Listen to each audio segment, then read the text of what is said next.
Kung pauwi na ang Pinoy Olympians na lumaban sa 2024 Paris Olympics, nasa France naman ang mga Pinoy Paralympian. Bumiyahe po sila nitong linggo ayon sa Philippine Sports Commission.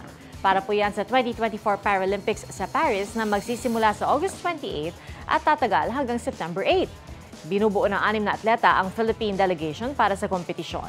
Yan po ay sina para swimmers Ernie Gawilan at Angel May Otom, si Agustina Bantilo para sa archery, Alain Kiano Ganapin sa taekwondo, Sendy Asusano sa javelin throw at Gerald Mangliwan sa wheelchair race.